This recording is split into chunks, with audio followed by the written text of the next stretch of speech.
Semar ngejawantah manunggal ing kaula manungso setengah dewa maujud ngelakoni urip ning dunya biar pada selamat, biar pada bagja, biar pada akeh kesenangane, uripne bermanfaat karo sadulur sadaya. Para pemirsa, assalamualaikum warahmatullahi wabarakatuh. Sampurasun. Salam sejahtera bagi seluruh rakyat Indonesia dari Sabang sampai Merauke, berjajar pulau-pulau, sambung menyambung menjadi satu. Itulah Indonesia. Alhamdulillah. Para pemirsa konten Abah yang dirahmati oleh Allah Subhanahu wa Ta'ala,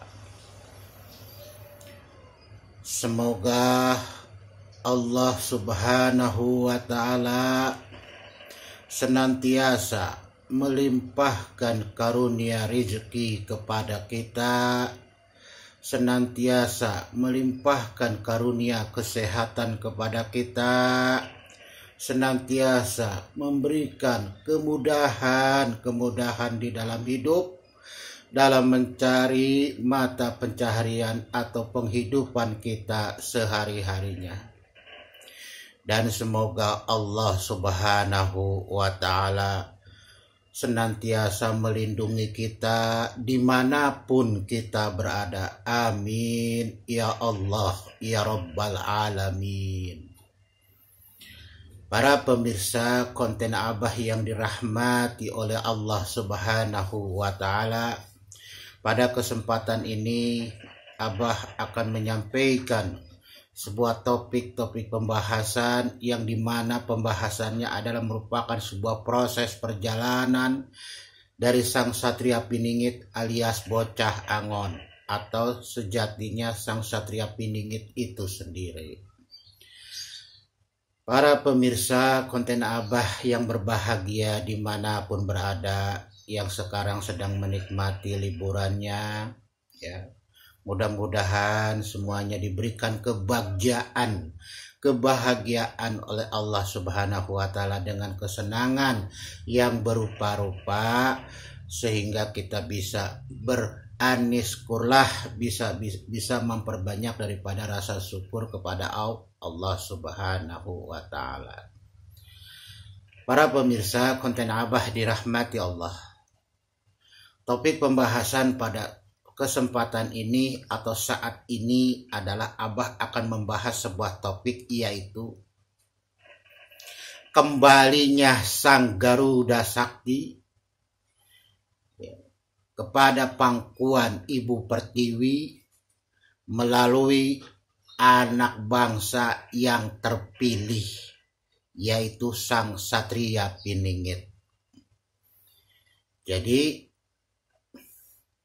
judul atau topik yang akan Abah bahas pada kesempatan ini mengenai tentang Sang Raja Wali sebagai Garuda Sakti, sebagai Garuda Kencana, kembali lagi kepada pangkuan Ibu Pertiwi yang diterima oleh Sang Satria Piningit alias Bocah Angon, alias pemuda penggembala, alias pemuda berjanggut, alias Sang Kinasih, alias Satria Pandito, alias Tunjung Putih Semune Pudak, alias Satria Wirang, alias Satria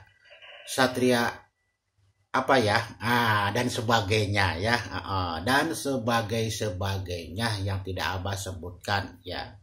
Silahkan para komentator mau menyampaikan atau menambah satria apa, silahkan. Bah, satria yang masih tidur, ya nggak apa-apa. Kapan bangunnya? Wallahu a'lam bishawab. Marilah kita doakan biar satrianya cepat bangun dari tidurnya, biar bangkit. Kita sudah merindukan, mengharapkan kemunculan beliau. Ya, oke. Para pemirsa konten Abah yang dirahmati oleh Allah Subhanahu wa taala. Topik pembahasan itu tentang kembalinya sang Garuda, ya, burung Garuda, burung Raja Wali, kembali kepada pangkuan Ibu Pertiwi yang akan dibawa, diterima oleh sang Satria Piningit, adalah merupakan suatu bentuk simbol kembalinya jati diri bangsa Indonesia. Bagaimana kok Pancasila bisa kembali lagi, sedangkan kita bertahun-tahun kan berfalsafah Pancasila dari zaman Soekarno sampai sekarang. Oke, mari kita bahas dan kita kaji. Para pemirsa konten Abah yang berbahagia dimanapun berada, memang benar Pancasila itu menurut sejarah bukanlah hanya ada di waktu zamannya, waktu pemerintahannya Bapak Insinyur Soekarno, tetapi Pancasila itu sebagai guru Garuda Sakti, Garuda Kencana itu sudah ada di zaman pada masa kerajaan dulu, ya, yaitu sebagai alat daripada para dewa yang ada di Nusantara yang dikenal sejak zaman dahulu, dan itu dijadikan sebagai perlambang para kerajaan di Nusantara. Salah satunya ya kerajaan Pajajaran, kerajaan Majapahit, kerajaan Singosari, ya, dan sebagainya. Ya. Nah, para pemirsa konten Abah yang dirahmati oleh Allah, Pancasila ini merupakan jati diri bangsa, adalah merupakan apa? Dasar dari segala dasar terbentuknya akan suatu yang sifatnya nation, kesatuan, berupa zaman dahulu berupa monarki. What is of monarki? Ari monarki teh naon? Aduh, ampun. Oh, posi monarki itu monarki yaitu kerajaan. Dulu sebelum Republik Indonesia itu berdiri, ya, Pancasila dijadikan sebagai dasar nation, dasar kesatuan, modal kesatuan untuk membentuk apa? Untuk berdirinya apa? Untuk menjadikan suatu bentuk bahan pendirian apa? Monarki. Itu zaman dahulu, daripada para dewa yang memiliki daripada dawang alat-alat, ya, baik persenjataannya yang disebut Trisula, ya, Dewa Indra, Dewa Wisnu, Dewa Siwa, dan sebagainya. Itu menurut konsep keyakinan orang-orang dahulu. Nah, ini kita tidak bisa mengatakan hal itu adalah sesuatu yang kita larang, tidak. Tetapi apa? Dihormati, kita menghormati daripada apa yang menjadi bentuk suatu falsafah, ideologi, keyakinan orang-orang terdahulu. Ya, jadi kita tidak perlu harus menggubris, oh ini begini, ini begitu, jangan. Toh di zaman dahulu pun, ya, sebelum kerajaan itu berdiri, ada suatu bentuk perjanjian antara Syekh Subakir dengan Sang Hyang Ismoyo yang merupakan danyang Nusantara, khususnya Pulau Jawa. Jadi tidak perlu kita harus gubris. Jadi semuanya sudah ada masak-masaknya. Kita hanya memetik sebuah apa yang menjadi peninggalan prasasti sejarah yang harus kita tindak lanjuti.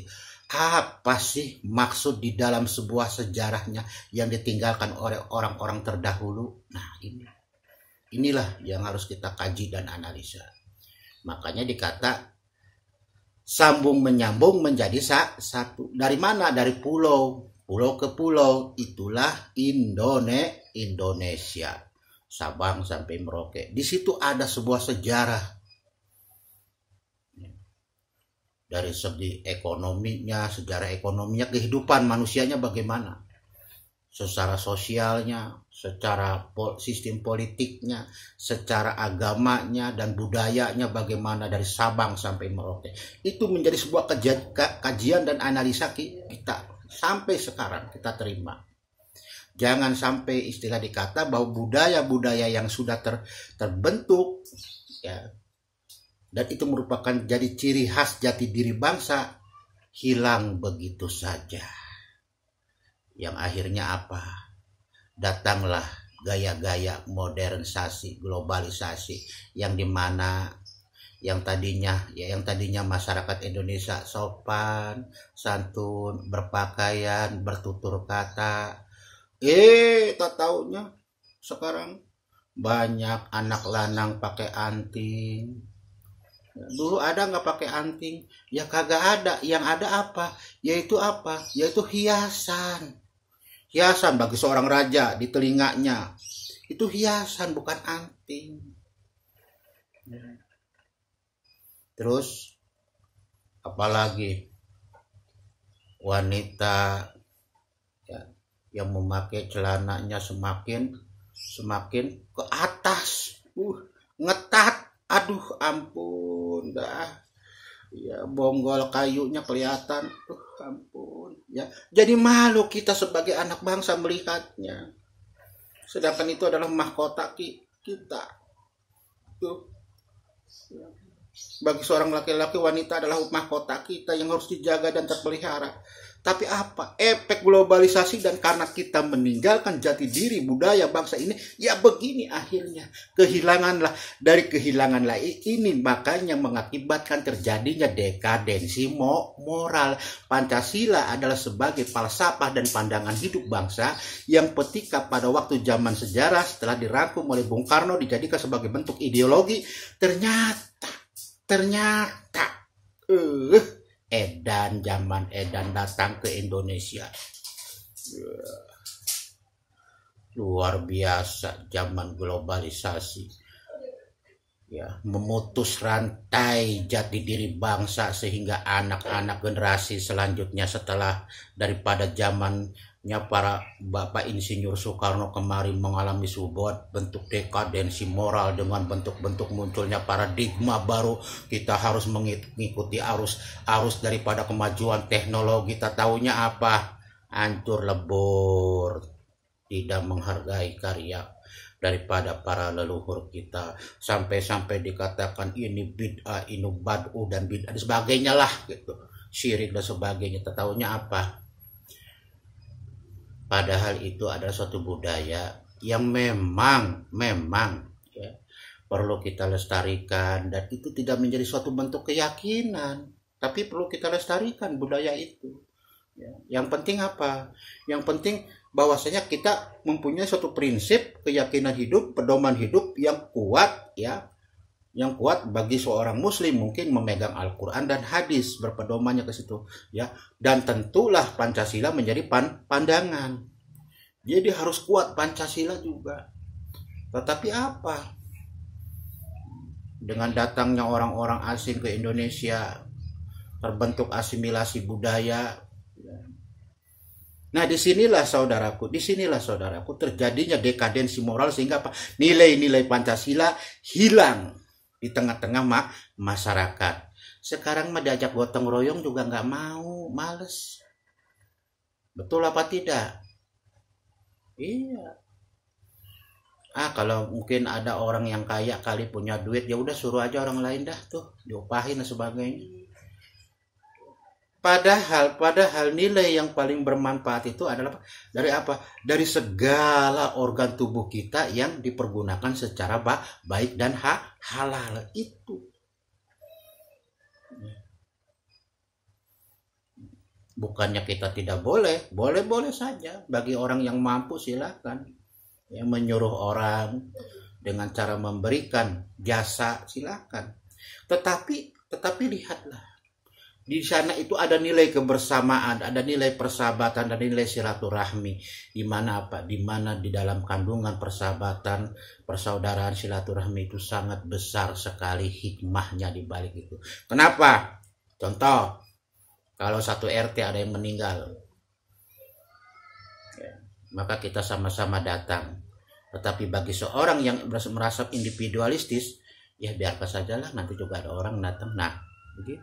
Inilah nilai Pancasila. Kegotong royongannya sudah lemah, sudah pudar. Semangat kebersamaannya sudah pudar.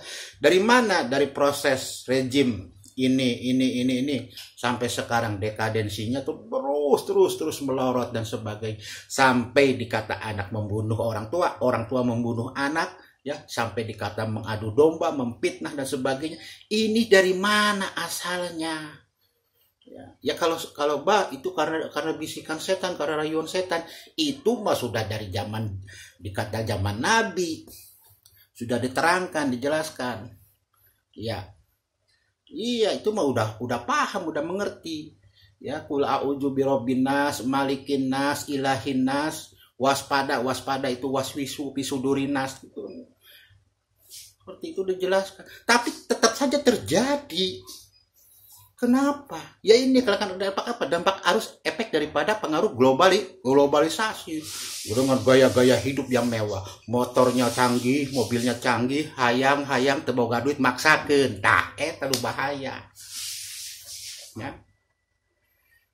Kudu tahu diri. Orang tua kita kemampuannya seperti apa? Jangan dipaksakan. Harusnya kita yang seorang laki-laki, seorang wanita yang masih muda, masih remaja, masih dewasa, punya kemampuan, tenaga, energi, bergerak secara produktif untuk menghasilkan secara mandiri. Tergantung dari apa yang kita kerjakan, apakah itu produksi rumah tangga, atau produksi perusahaan, atau produksi kelompok dan sebagainya yang bisa menghasilkan, ya, income atau pendapatan atau kemampuan kita untuk bisa mau mencukupi akan kebutuhan kita. Jangan stres di zaman ini. Sulit. Ya, singkong aja tanam udah berapa hektar, berapa apa, insya Allah pasti dijual laku. Yang penting singkongnya benar-benar laku di pasaran. Tuh lihat, jangan singkong bager. Iya, pas abah rebus kok keras-keras aja dimakan. Nah, jangan seperti itu. Tanamlah singkong yang betul-betul ketika direbus atau empuk gitu. Nah, itu yang menghasilkan betul-betul laku di pasaran. Iya. Gitu. Abah malam ya menghening berzikir pada Allah, temennya kopi, pas goreng pisang lah kok bagar sih, tetap aja abah makan bagar juga. Ya, karena ini apa? Karena ini mensyukuri nikmat Allah.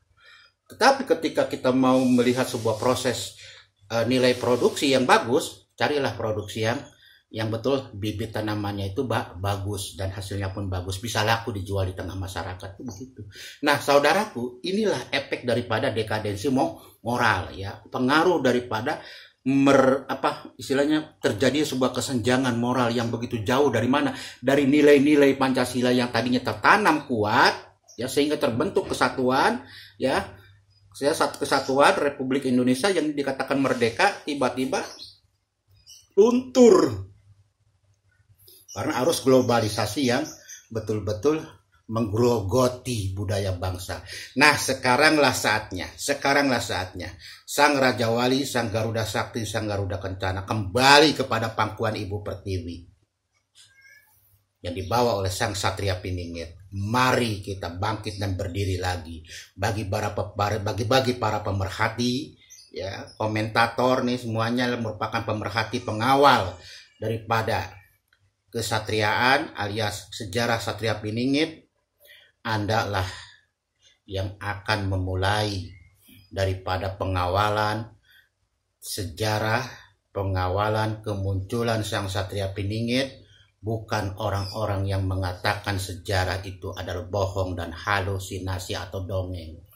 Tidak, tetapi kalianlah komentator yang ada di Abah yang hadir betul-betul sebagai pengawal dan pemerhati. Ini Abah perhatikan dari awal sampai akhir, luar biasa komen-komennya. Abah salut dengan kemampuan para komentator yang ada di tengah-tengah Abah. Abah pun tidak diam saja, bukan hanya sekedar membaca saja.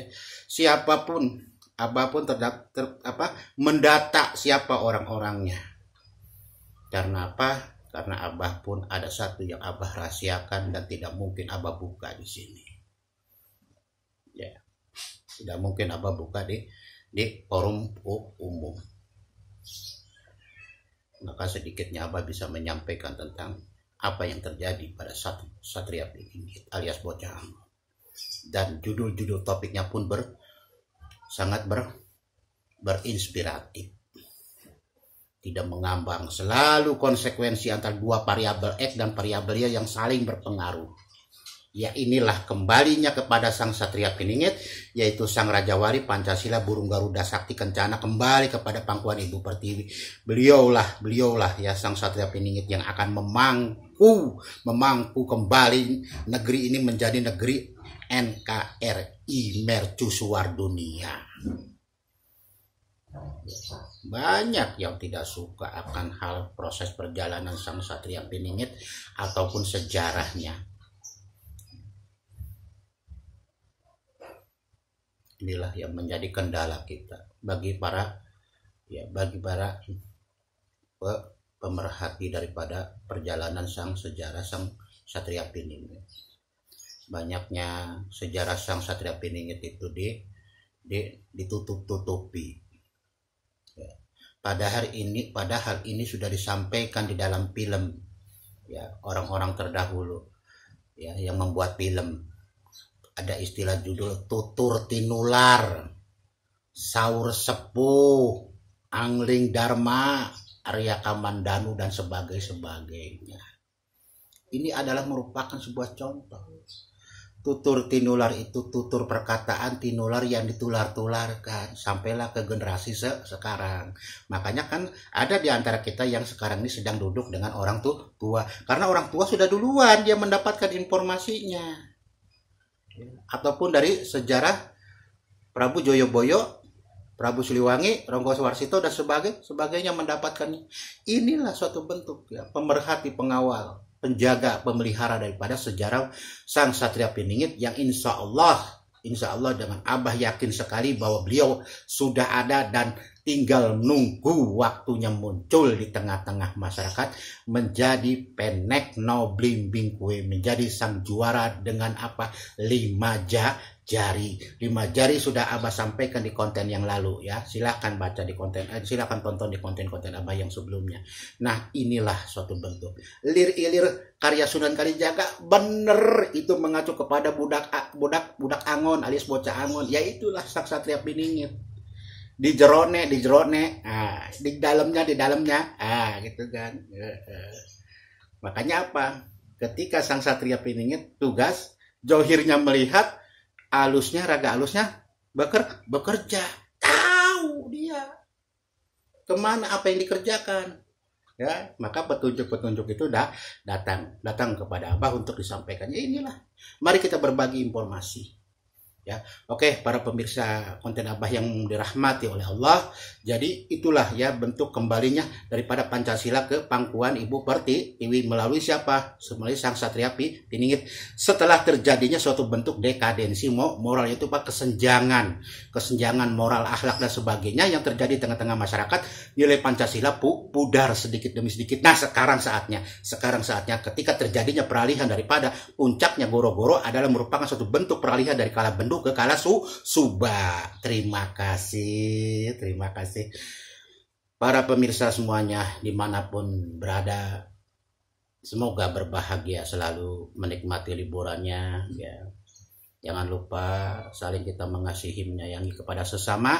Dan apabila di dalam penyampaian konten Abah ini ada kata-kata yang salah, yang kurang berkenan, mohon dibukakan pintu maaf yang seluas-luasnya. Aja lali, jaga persatuan dan kesatuan, persaudaraan dan persahabatan antar sesama. Terserah mau sesama suku mau sesama umat, yang penting jaga dirawat. Jangan saling berkonflik, itu tidak ada gunanya. Bukannya kita makin maju, malah kita makin mundur, makin rusak, dan tidak ada manfaatnya. Hidup seperti itu berkonflik terus, tidak ada gunanya. Oke, para pemirsa yang dirahmati oleh Allah, mohon dibukakan pintu maafnya yang seluas-luasnya ya. Akhirul kalam, wabillahi taufiq wal hidayah. Wassalamualaikum warahmatullahi wabarakatuh. Sampurasun.